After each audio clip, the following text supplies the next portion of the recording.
जय हिंद everyone, welcome to ground zero defence academy. बच्चों बहुत बहुत स्वागत है आपका हमारी इस जीएस की जो फ्री क्लासेस चल रही हैं फॉर सीडीएस एंड एनडी1 2025।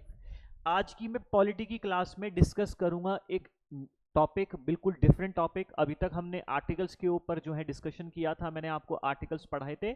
आज की क्लास का टॉपिक होने वाला है ऑन नॉन कॉन्स्टिट्यूशनल बॉडीज। क्योंकि बच्चों देखो, हम कॉन्स्टिट्यूशनल बॉडीज के बारे में हम पढ़ते हैं संविधान में जिनके बारे में दिया गया है, लाइक हम UPSC, SPSC, CAG, election commission, है ना, हम इन सब चीजों के बारे में कॉन्स्टिट्यूशन में पढ़ते हैं। तो ये आपकी कॉन्स्टिट्यूशनल बॉडीज हैं। लेकिन आज का टॉपिक ऐसा है जिसे हम बोल रहे हैं नॉन कॉन्स्टिट्यूशनल बॉडीज। मैं मेंशन कर देता हूं। देखो, जो नॉन कॉन्स्टिट्यूशनल बॉडीज हैं,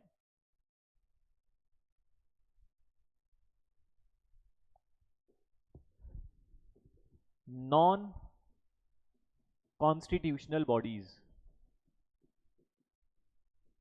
ठीक है। तो जो नॉन कॉन्स्टिट्यूशनल बॉडीज हैं बेटा, ये नॉन कॉन्स्टिट्यूशनल बॉडीज का मतलब क्या हुआ? ऐसी संस्थाएं, ऐसी बॉडीज जिनके बारे में संविधान में नहीं दिया गया है। तो ऐसी कौन सी बॉडीज होंगी? तो पहले तो मैं आपको नॉन कॉन्स्टिट्यूशनल बॉडीज को क्लासिफाई करता हूं कि किस आधार पर, कैसे ये बॉडीज को हम वर्गीकरण करते हैं। तो एक आपकी बॉडी होती है स्टैच्यूरी, और स्टैच्यूरी का मतलब होता है लॉफुल, वैधानिक। हिंदी में से क्या बोलते हैं? वैधानिक। वैधानिक का मतलब जो विधि द्वारा बनाई गई है,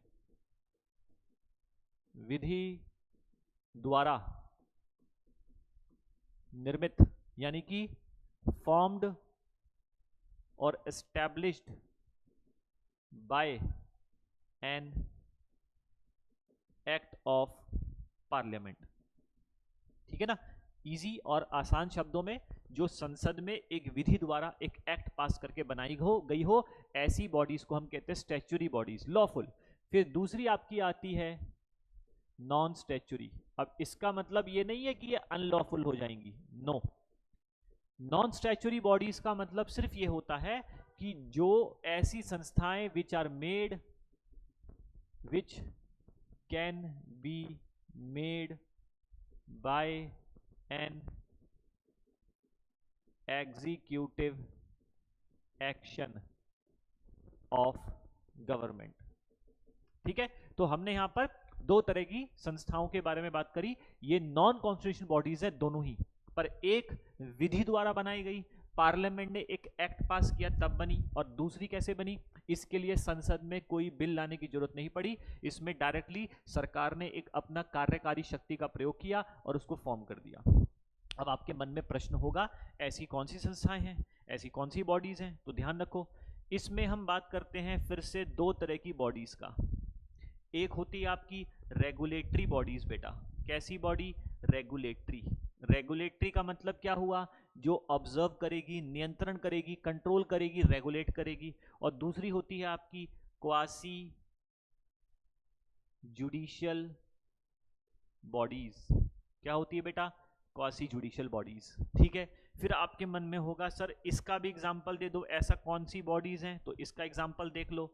जैसे एग्जांपल के लिए आपने सुना होगा आरबीआई, बैंक्स को कंट्रोल करने के लिए। आपने सुना होगा SEBI, security exchange board of India, जितने भी स्टॉक मार्केट्स हैं उनको कंट्रोल करने के लिए।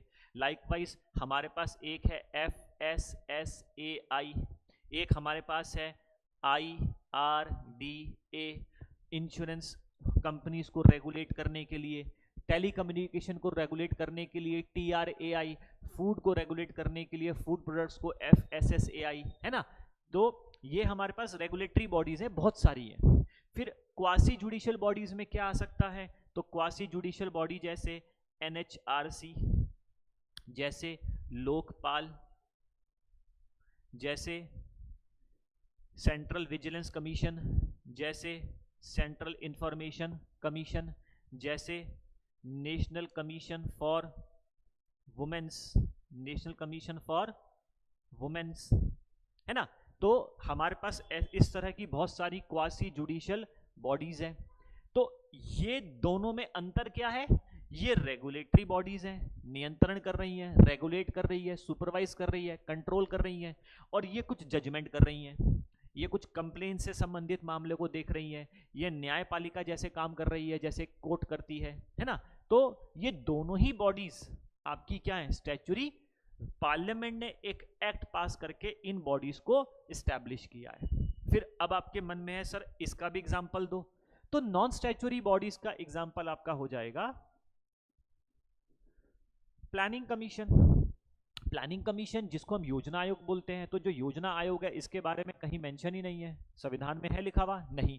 ये तो सरकार ने एक एग्जीक्यूटिव एक्शन के तहत 1950 में कर दिया था। नेशनल डेवलपमेंट काउंसिल 1952 में बनाई गई थी ना इसी को लेकर के। फिर ऐसे ही अभी 2014 में क्या हुआ, जो प्रेजेंट बीजेपी गवर्नमेंट है, तो उन्होंने जब वो 2014 में सत्ता में आए तो उन्होंने प्लानिंग कमीशन को चेंज करके इसका नाम, इसको ढांचा चेंज करा और इसका नाम रखा नीति आयोग। क्या रख दिया गया, नीति आयोग। तो इसके लिए कोई संसद में बिल लाने की जरूरत नहीं पड़ी, ये सरकार के एग्जीक्यूटिव एक्शन का कमाल था, कार्यकारी शक्ति का कमाल था। नीति आयोग का फुल फॉर्म भी पता होगा, national institution for transforming India. So ये हमारी नॉन कॉन्स्टिट्यूशनल बॉडीज हैं, है ना। तो जो नॉन कॉन्स्टिट्यूशनल बॉडीज हैं उसमें स्टैच्यूरी और एक नॉन स्टैच्यूरी। और स्टैच्यूरी में मैंने आपको बता दिया जो पार्लियामेंट ने बनाई है एक्ट पास करके, उनमें भी दो तरह की हैं, एक रेगुलेटरी और एक क्वासी जुडिशियल।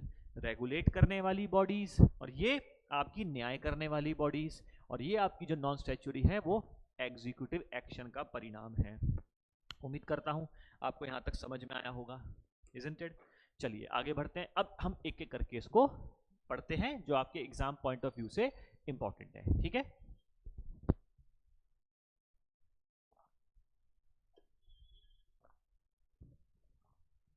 देखो बेटा ये जो बॉडीज हैं आपकी,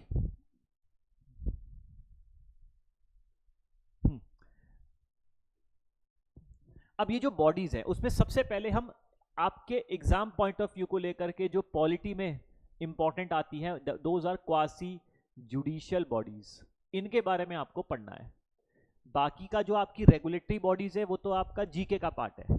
पॉलिटी जहां तक आप पढ़ रहे हैं, पॉलिटी के सिलेबस में आपको क्वासी जुडिशियल बॉडीज के बारे में पता होना चाहिए। अब इनमें क्वासी जुडिशियल बॉडीज में हम सबसे पहली बात करेंगे किसकी, तो इसमें नाम आएगा आपका पहला नेशनल ह्यूमन राइट्स कमीशन, ठीक है। नेशनल ह्यूमन राइट्स कमीशन के बारे में बात करते हैं, एनएचआरसी, राष्ट्रीय मानव अधिकार आयोग, ठीक है। ये राष्ट्रीय मानव अधिकार आयोग है, दिस पर्टिकुलर कमीशन, इसमें एक चेयरमैन होते हैं और इसमें 4 अन्य मेंबर्स होते हैं। ये 4+1 की टीम होती है। इसके अलावा इसमें 7 डीम्ड मेंबर्स भी होते हैं, मैं उसकी बात नहीं कर रहा हूं। 7 डीम्ड मेंबर्स, और वो सब वो national commissions for SC ST OBC इन सब के, बैकवर्ड क्लासेस, इन सब के चेयरमैन होते हैं, तो वो डीम्ड मेंबर्स होते हैं, मैं उनकी बात नहीं कर रहा हूं। मैं यहां कह रहा हूं नेशनल ह्यूमन राइट्स कमीशन में जो कोर टीम होगी उसमें 4+1 मेंबर्स होंगे। फिर आपके मन में सवाल होगा कि आखिरकार ये चेयरमैन और 4 मेंबर्स कौन हो सकते हैं, तो ये भी मैं आपको बता दूं। तो इनमें आप नोट कर सकते हैं, जो चेयरमैन होगा ही कैन बी सर्विंग और रिटायर्ड, जनरली रिटायर्ड सीजीआई होते हैं, रिटायर्ड सीजीआई हो सकता है या फिर सुप्रीम कोर्ट जज, जज ऑफ सुप्रीम कोर्ट, ठीक है। ज्यादातर रिटायर्ड सीजीआई होते हैं या फिर आपके जज ऑफ सुप्रीम कोर्ट, चाहे रिटायर्ड हो या सर्विंग हो। 4 मेंबर्स में से एक मेंबर तो सर्विंग या फिर रिटायर्ड जज ऑफ सुप्रीम कोर्ट, दूसरा सेम सर्विंग या फिर रिटायर्ड जज ऑफ हाई कोर्ट, ठीक है। और उसके बाद थर्ड एंड फोर्थ 2 व्यक्ति ऐसे, 2 पर्सन्स जिनके पास स्पेशल नॉलेज हो, क्या हो बेटा, स्पेशल नॉलेज हो और प्रैक्टिकल एक्सपीरियंस हो। तो जो प्रैक्टिकल एक्सपीरियंस होना है वो किसका होगा, स्पेशल नॉलेज किसकी होगी, ह्यूमन राइट्स को लेकर के। बहुत ध्यान से सुनना, मैंने जो यहाँ पर कंपोजिशन लिखा है कंफ्यूज नहीं होना। मैंने बोला कि नेशनल ह्यूमन राइट्स कमीशन में एक चेयरमैन है, 4 अदर मेंबर्स हैं। चेयरमैन कौन हो सकता है?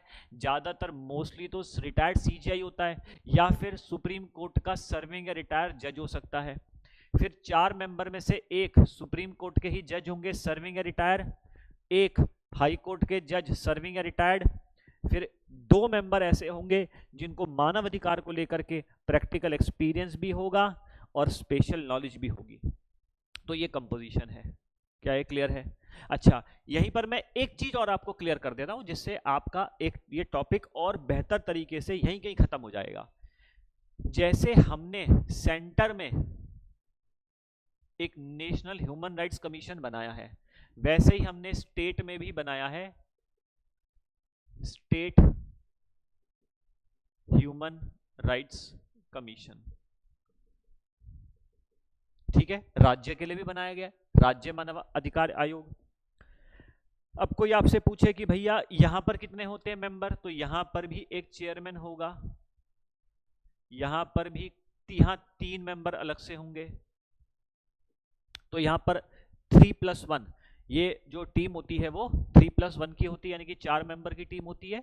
अब यहां पर अगर कोई आपसे पूछे कि ये कौन हो सकते हैं, तो अगर आप बिल्कुल इस पर्टिकुलर फॉर्मेट को देखें तो थोड़ा सा आप कॉमन सेंस लगाएंगे, एप्टीट्यूड बेस्ड आप यहां पर भी बता सकते हैं कि अगर यहां चेयरमैन में ये लोग आ रहे थे और मेंबर्स में ये लोग आ रहे थे, तो यहां के चेयरमैन में कौन आ जाएगा? यहां पर हाई कोर्ट का जज, हाई कोर्ट का जज सर्विंग या रिटायर्ड या चीफ जस्टिस। ऐसे ही यहां पर एक मेंबर कौन आएगा? जज ऑफ हाई कोर्ट सर्विंग या रिटायर्ड, कोई भी चलेगा, प्लस या फिर और जज ऑफ डिस्ट्रिक्ट कोर्ट बकायदा 7 साल का अनुभव हो। ये थोड़ा सा यूनिक फीचर आपको ध्यान रखना है। फिर 2 and 3 ये मैं लिख रहा हूं same as in supreme court, same as in supreme court. यहां पर ये 2 व्यक्ति आए थे प्रैक्टिकल एक्सपीरियंस और स्पेशल नॉलेज वाले, तो यहां पर भी वो ऐसे ही 2 व्यक्ति यहां पर भी होंगे। तो same as in supreme court मैंने यहां लिखा है, जिससे आप समझ जाना ये वाला पॉइंट यहां पर कॉपी हो जाएगा। यहां पे सर्विंग या रिटायर्ड जज हाई कोर्ट का एक आ गया, बचे 2 मेंबर, तो वो 2 मेंबर कौन होंगे? स्पेशल नॉलेज वाले। क्लियर हुआ? तो कंपोजिशन दोनों का सेम है। अब आगे बढ़ते हैं, ये तो मैंने बता दिया कि कंपोजिशन। अब इन लोगों को अपॉइंट कौन करेगा? तो ध्यान रखना, जब अपॉइंटमेंट की बारी आती है तो they are appointed by president in case of NHRC, SHRC, यहां पर अपॉइंटेड बाय गवर्नर। क्लियर है? फिर अपॉइंट भले ही अपॉइंट भले ही राष्ट्रपति गवर्नर के द्वारा हो रिस्पेक्टिवली, लेकिन इनको रिकमेंड कौन करेगा? तो एक रिकमेंडिंग बॉडी बनाई जाती है बेटा। क्या बनाई जाती है? Recommending body. तो रिकमेंडिंग बॉडी में यहां पर कौन होगा? सेंटर में। तो यहां पर एक पीएम, एक होम मिनिस्टर, एक स्पीकर, एक डिप्टी चेयरमैन, एक लीडर ऑफ अपोजिशन लोकसभा का और एक राज्यसभा का। तो टोटल 6 लोगों की टीम है। ध्यान दो एक बार मैंने क्या लिखा है यहां पे। राष्ट्रपति को रिकमेंड करने वाली जो बॉडी है, जो बताएगी कि एनएचआरसी में कौन अपॉइंट होगा, उस बॉडी में, उस रिकमेंडिंग बॉडी में, उस टीम में, कमेटी में ये 6 लोग हैं। तो यहां पर फिर से थोड़ा सा कॉमन सेंस लगाएंगे तो you will come to know कि हमारे पास इधर कौन मेंबर आ सकते हैं।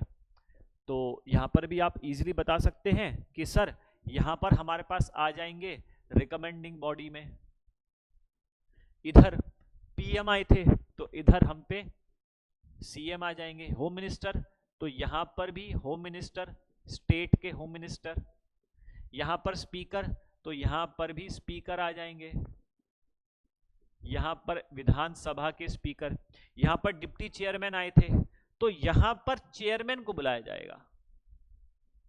चेयरमैन किसके? अगर उस राज्य में विधान परिषद है तो।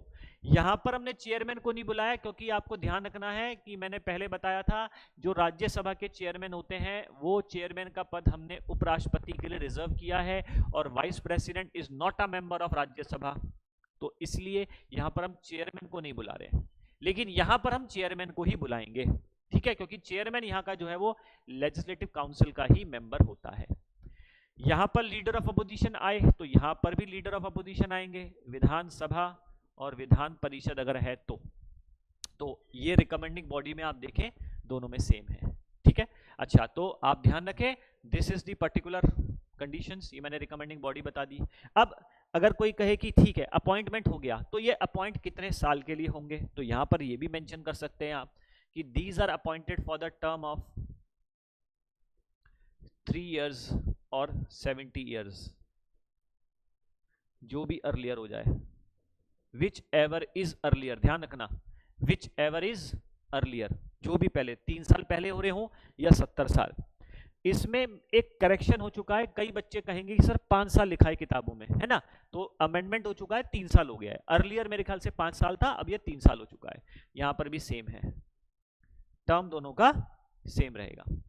ओके, फिर अगर हम बात करते हैं इनको रिजाइन अगर करना है तो ये राष्ट्रपति को और ये गवर्नर को, लेकिन अगर रिमूव करना है तो दोनों जगह रिमूव कौन करेगा?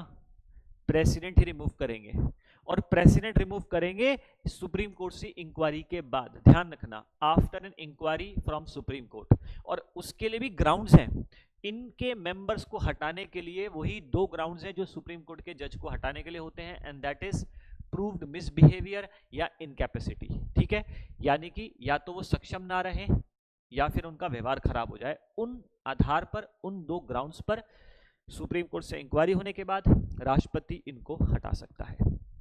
अच्छा, अब एनएचआरसी और एसएचआरसी जो होती हैं ये इनका काम क्या है, तो आप ध्यान रखें राष्ट्रीय मानव अधिकार आयोग और राज्य मानव अधिकार आयोग मानव अधिकारों से जुड़े हुए सारे मामले कंप्लेंट्स को, जितने भी फाइल होते हैं केसेस, उनको हैंडल करती है। कहीं पर किसी व्यक्ति को अमानवीय व्यवहार किया जा रहा है, ये इंस्पेक्शन कर सकते हैं जेल्स का, वहाँ पर कैदियों के साथ, वहाँ पर लोगों के साथ उनको सुविधाएं, उनकी प्रॉपर व्यवस्थाएं उनको मिल रही नहीं मिल रही हैं। सुविधाओं का मतलब ये नहीं है कि कैदियों को हम सोफा, एयर कंडीशन या कूलर वगैरह देने की बात कर रहे हैं, एक बेसिक चीज़ें, मानवीय दशाओं का मतलब है कि कम से कम ऐसी उनको रोटी, पानी, सब्जी, उनको व्यवस्थाएं, ये सब चीज़ें दी जाएंगी, बेसिक एमिनिटीज तो दी जाएंगी, है ना, डिपेंडिंग अपॉन वो किस कैटेगरी का है।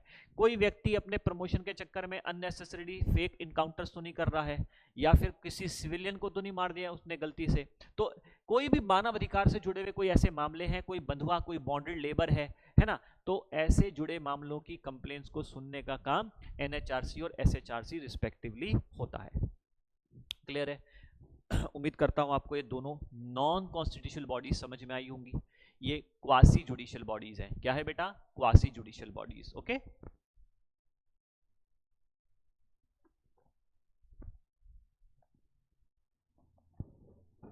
चलिए इसके बाद नेक्स्ट, अब हम आगे बढ़ते हैं। 2 बॉडीज तो खत्म, अब हम एक डिफरेंट बॉडी के बारे में बात कर लेते हैं।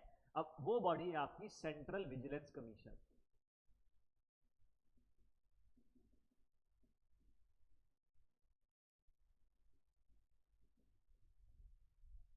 जो सेंट्रल विजिलेंस कमीशन है, तो ध्यान रखना ये सेंट्रल विजिलेंस कमीशन नाम की जो बॉडी है, इसको 1964 में सेटअप किया गया था। ये सेटअप किया गया था ऑन द रिकमेंडेशन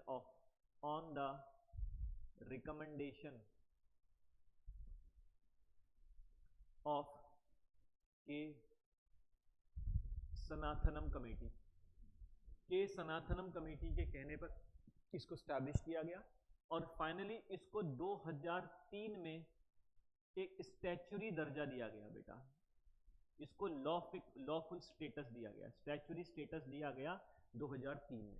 अब ये केंद्रीय विजिलेंस आयोग, विजिलेंस को मेरे भी हिंदी में शायद अन्वेषण ऐसा कुछ शब्द का प्रयोग कर दें, इसका काम क्या होता है कि ये विजाइल रखते हैं, कोई करप्शन, एक एंटी करप्शन कमीशन समझ लो। कहीं पर भ्रष्टाचार से संबंधित कोई अधिकारी है, किसी अधिकारी के ऊपर भ्रष्टाचार जैसी कुछ संदिग्ध गतिविधियों की इंफॉर्मेशन इनको मिल रही है, तो उनके केस को सुनना, कंप्लेंट्स को सुनना, उनको उसकी जांच करना, इन्वेस्टिगेट करना, ये सब सेंट्रल विजिलेंस कमीशन का काम होगा।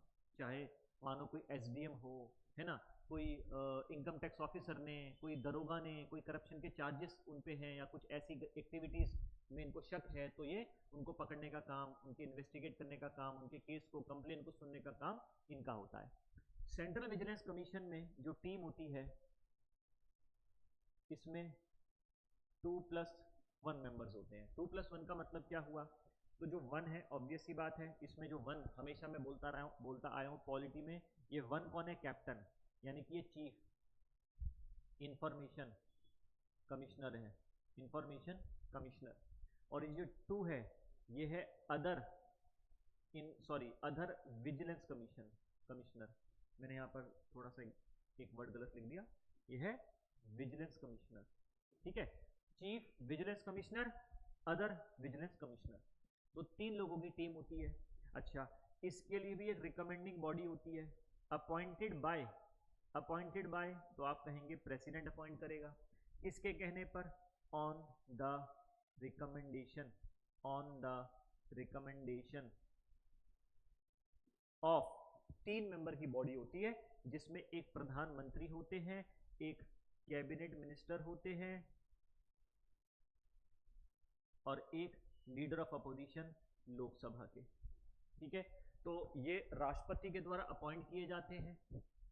राष्ट्रपति अपॉइंट करेगा एक 3 मेंबर की बॉडी के कहने पर। उस 3 मेंबर की बॉडी में कौन होता है? प्रधानमंत्री, कैबिनेट मिनिस्टर जैसे होम मिनिस्टर और एक लीडर ऑफ अपोजिशन लोकसभा का, ठीक है। अच्छा, इनका टर्म भी 4 साल या 65 साल, जो भी पहले हो जाए, 4 या 65 ईयर्स ऑफ एज, 4 या 65 ईयर्स ऑफ एज, ओके। ये भी सेम, अगर रिजाइन देना चाहें तो प्रेसिडेंट को रिजाइन दे सकते हैं। इनका रिमूवल भी सेम, रिमूवल के भी ले सकते हैं, प्रेसिडेंट ही रिमूव करेंगे after an inquiry from supreme court, okay. तो मैंने आपको बताया सेंट्रल विजिलेंस कमीशन के बारे में। मतलब मैं आपको इंफॉर्मेशन इस तरह से हम मेंशन कर रहा हूं कि आपके बहुत शॉर्ट नोट में आपका पूरा वो टॉपिक आराम से कवर होता है। एडिशनली फिर आप कितनी भी इंफॉर्मेशन कर सकते हैं। अच्छा, एक्स्ट्रा इंफॉर्मेशन आप डालना चाहें कर सकते हैं, जैसे ये जो लोग होते हैं, ये कहीं भी, एक तो ये रीअपॉइंट नहीं हो सकते और ये फर्दर एम्प्लॉयमेंट भी नहीं कर सकते कहीं पर। मैंने क्या बोला? ये रीअपॉइंट नहीं हो सकते और ये फर्दर एम्प्लॉयमेंट भी नहीं कर सकते सेंट्रल या स्टेट गवर्नमेंट के अंतर्गत। क्लियर है? अच्छा, ऐसे ही अब हम आगे नेक्स्ट चलते हैं। अब हम बात करते हैं सेंट्रल इंफॉर्मेशन कमीशन के बारे में। जो सेंट्रल इंफॉर्मेशन कमीशन है, केंद्रीय सूचना आयोग, तो ये जो केंद्रीय सूचना आयोग है ना बेटा, ये केंद्रीय सूचना आयोग कब बनाया गया था? तो आपने सुना होगा, भारत में एक आरटीआई एक्ट पास किया गया था 2005 में। तो जब 2005 में आरटीआई एक्ट पास किया गया, उसी समय हमने एक आयोग फॉर्म किया, केंद्रीय सूचना आयोग। इसका काम क्या है आप खुद सोचो। राइट टू इंफॉर्मेशन, सूचना का अधिकार, हमारा मौलिक अधिकार मान लो, है ना। सूचना का जो अधिकार है, जो आरटीआई एक्ट है, वो क्या कहता है कि अगर किसी व्यक्ति को सूचना देने से मना कर दिया गया हो, सूचना गलत दे दी गई हो, पैसे ज्यादा ले लिए गए हो, समय ज्यादा ले लिया गया हो, तो इस चीज के लिए आप कंप्लेन कहां कर सकते हैं? तो हमारे पास एक आयोग है जिसका नाम है सेंट्रल इंफॉर्मेशन कमीशन, तो यहां आप कंप्लेन दर्ज करा सकते हैं। जो सेंट्रल इंफॉर्मेशन कमीशन है, इसमें जो टीम होती है, उस टीम में आप मेंशन कर सकते हैं कौन कौन होगा। तो आप इसमें लिखें 10+1 मेंबर्स। 10+1 का मतलब है 11 लोगों की टीम होती है। अगेन, जो ये 1 है, ये कौन है? Chief information commissioner. और ये 10 कौन है? अदर इंफॉर्मेशन कमिश्नर्स, ठीक है। सेम कॉपी पेस्ट जो अभी हमने पढ़ते आए हैं, बहुत इजी है। अब इसके लिए भी अपॉइंटमेंट कौन करेगा? Appointed by president. राष्ट्रपति को भी बताने वाली एक बॉडी होती है, तो आप लिख सकते हैं on the recommendation on the recommendation of PM body, एक रिकमेंडिंग बॉडी होगी जिसमें पीएम, एक कैबिनेट मिनिस्टर और एक leader of opposition, Lok Sabha. Isn't it? तो यहाँ पर भी 3 लोगों की एक टीम होती है जो राष्ट्रपति को रिकमेंड करती है, और ये भी सेम, इनका अगर हम टर्म की बात करें तो टर्म 3 और 65 ईयर्स ऑफ एज जो भी पहले हो जाए, ये भी अगर रिजाइन देना चाहते हैं बेटा तो ये रिजाइन दे सकते हैं, किसको? प्रेसिडेंट को। और इसका रिमूवल भी सेम जैसा हमने अभी पढ़ा, अगेन प्रेसिडेंट सुप्रीम कोर्ट से इंक्वायरी के बाद। तो ये जो बॉडीज हमने नॉन कॉन्स्टिट्यूशनल बॉडीज जो हमने पढ़ी उसमें ऑलमोस्ट सब चीजें मैक्सिमम सेम चल रहा है, खास करके अपॉइंटमेंट को लेकर के, टर्म को लेकर थोड़ा बहुत ऊपर नीचे, रिजाइन और रिमूवल, अपॉइंटमेंट, रिजाइन, रिमूवल, ये 3 तो ऑलमोस्ट फिक्स ही चल रहा है, बाकी में थोड़े बहुत चेंजेस अंतर आ रहे हैं, ठीक है ना। फंक्शन में ऑब्वियस ही बात है अंतर होगा ही होगा। तो आपको मैंने ये 4 नॉन कॉन्स्टिट्यूशनल बॉडीज बताई, ओके। अब ऐसी और भी नॉन कॉन्स्टिट्यूशनल बॉडीज हैं, एग्जांपल के लिए हम बात कर सकते हैं, जैसे हमने सेंटर के लिए और स्टेट के लिए, भाई कोई आपसे पूछे कि किसी अधिकारी ने कोई करप्शन करा तो हमारे पास बहुत तरह की एंटी करप्शन बॉडीज हैं, लेकिन अगर किसी बड़े अधिकारी, किसी मंत्री ने कोई करप्शन चार्जेस करे सेंट्रल लेवल में, कैबिनेट सेक्रेटरी, सेक्रेटरी के द्वारा, सोचो इतने ऊंचे पद पर अगर आप इन्वेस्टिगेशन करना चाहते हैं, किसी मंत्री, सेंट्रल लेवल के मंत्री के ऊपर लगे भ्रष्टाचार के आरोपों को इन्वेस्टिगेट करना चाहते हैं, तो उसके लिए हमारे पास एक अथॉरिटी है जिसका नाम है लोकपाल। क्या नाम है बेटा? लोकपाल। और ऐसे ही राज्यों में चीफ सेक्रेटरी के ऊपर लगे हुए भ्रष्टाचार के आरोप, या फिर मंत्री, राज्य में जो मंत्री होते हैं उनमें, उनके ऊपर लगे भ्रष्टाचार के आरोपों को देखने के लिए हमारे पास हो सकते हैं लोक आयुक्त। तो ये लोकपाल और लोक आयुक्त भी हमारे पास कुछ ऐसी एंटी करप्शन बॉडीज हैं जो नॉन कॉन्स्टिट्यूशनल है। अच्छा, लोकपाल के बारे में तो फिर भी लिखा हुआ है कि यहां पर एक चेयरमैन होगा प्लस 8 अन्य मेंबर्स होंगे, इनको भी अपॉइंट करेगा प्रेसिडेंट, इसके लिए भी एक रिकमेंडिंग बॉडी होगी, इसका भी टर्म होगा, इनका भी वही रिमूवल और इनका भी रेजिग्नेशन, वही राष्ट्रपति, वो सब ऑलमोस्ट सेम है, ठीक है। फिर इसमें कुछ चीजें डिफरेंट दे रखी है, जैसे ये जो 8 मेंबर हैं इनमें 50% तो होंगे जुडिशियल मेंबर। कौन होंगे बेटा? Judicial member. 50% होंगे नॉन जुडिशियल मेंबर। कौन होंगे? Non judicial member. अच्छा, हमें इसमें एक बात का और ध्यान रखना पड़ेगा कि इसमें SC, ST, OBC और वुमेन्स में से भी, कैटेगरी में से भी यहां लोग आए, ओके। अच्छा, यहां पर हमें इस चीज का भी ध्यान रखना होगा कि जब अपॉइंट होंगे तो चेयरमैन कौन हो सकता है? ये या तो हो सकता है रिटायर्ड CGI, या फिर यहां पर एक ऐसा व्यक्ति चाहिए जिसको कम से कम 25 साल का अनुभव हो, और जो एक इम्पैकेबल इंटीग्रिटी का व्यक्ति, बेजोड़, जो आप कह सकते हैं उसका जो इंटीग्रिटी है, उसके अपनी जो आप कह सकते हैं इंटीग्रिटी के लिए जो शब्द यूज किया जाता है, आप समझ पा रहे हैं मैंने क्या बोला? कि जो लोकपाल है, लोकपाल में चेयरमैन पद में कौन आ सकता है? या तो रिटायर्ड CGI आ सकता है, या कोई ऐसा व्यक्ति जो इतना ईमानदार हो, जिसको 25 साल का अनुभव हो और बेजोड़ ईमानदारी उसके में हो, एक निष्ठा हो उसके अंदर। तो ऐसे व्यक्ति को परिभाषित करना बड़ा मुश्किल है, और उसमें भी हमने 8 में से 50 जुडिशियल बोले, 50 नॉन जुडिशियल, और उसमें इस बात का भी ध्यान रखना है कि इनमें से भी एक एक व्यक्ति आए, और यहां पर कौन इसका मेंबर नहीं बन सकता उसके बारे में भी मेंशन है, जैसे कोई MP हो गया, MLA हो गया, MLC हो गया, वार्ड मेंबर हो गया, लोकल सेल्फ बॉडी का मेंबर हो गया, वो इनके सदस्य नहीं बन सकते। कोई सरकारी अधिकारी जो रिटायर हो गया हो वो बन तो सकता है, लेकिन उसके जीवन में कभी भी उसको सस्पेंड ना किया गया हो उसकी नौकरी के दौरान, वो भी नहीं बन पाएगा अदरवाइज। तो बहुत सारी कंडीशन हमने लोकपाल के लिए यहां पर मेंशन करी है। लोकपाल में तो फिर भी ढांचा हमें थोड़ा सा समझ में आ रहा है, लेकिन जब आप बात करते हैं लोकायुक्त, तो लोकायुक्त का जो ढांचा है, लोकायुक्त के बारे में जो उसका प्रारूप है, उसका जो ड्राफ्ट है, वो राज्य सरकारों के ऊपर छोड़ दिया गया है, ऑन स्टेट गवर्नमेंट, वो किस तरह का ढांचा बनाए। तो हमारे पास अनेक राज्यों में अनेक प्रकार के लोकायुक्त भी मौजूद हैं, और ये सब एंटी करप्शन बॉडीज होने के बाद भी करप्शन नहीं रुक पा रहा है। तो you all are very well grown up enough, well educated, आप बेहतर समझते हैं प्रैक्टिकलिटी, सब चीज़ों की, सिस्टम की प्रैक्टिकलिटी समझते हैं। बट वी हैव ट्राइड, हमारे पास कुछ ऐसी जो एंटी करप्शन बॉडीज हमने बना रखी हैं हर स्तर के लिए। अच्छा, एग्जाम पॉइंट ऑफ व्यू को लेकर के क्वेश्चन इस तरह का भी आ जाता है। देखो, पहली चीज आपसे पूछ लेगा वो UPSC, SPSC, CAG, AGI, election commission, national commission for SC, national commission for ST, national commission for backward classes. तो ये सारी की सारी कॉन्स्टिट्यूशनल बॉडीज हैं, ध्यान रखना, ये सब क्या है, कॉन्स्टिट्यूशनल बॉडीज हैं, क्योंकि इनके बारे में कहीं ना कहीं संविधान में दिया गया है। Article 315, article 148, article 76, article 324, article 338, 38A, B ऐसे दिया है। नॉन कॉन्स्टिट्यूशनल बॉडीज की हेडिंग तो याद करो सबसे पहले आप। नॉन कॉन्स्टिट्यूशनल बॉडीज में हमने पढ़ा NHRC, SHRC, CVC, CIC, Lokpal, Lokayukta, CBI, NITI Aayog, और ऐसे national commission for women, national commission for minorities, है ना। तो आपका नॉन कॉन्स्टिट्यूशनल बॉडीज बहुत लंबे समय से सिलेबस में यूपीएससी ने आपको दिया नहीं है, सिलेबस में है लेकिन एग्जाम में नहीं आ रहा है, लेकिन इसका मतलब ये नहीं कि फ्यूचर में नहीं आ सकता।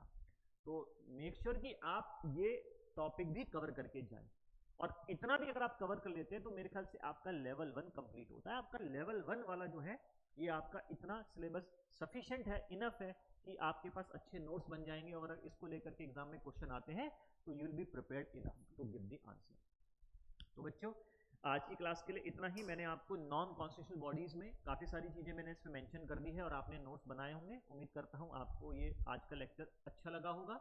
अगली क्लास में फिर आपसे जल्द मुलाकात होती है। टिल देन, जय हिंद एवरीवन।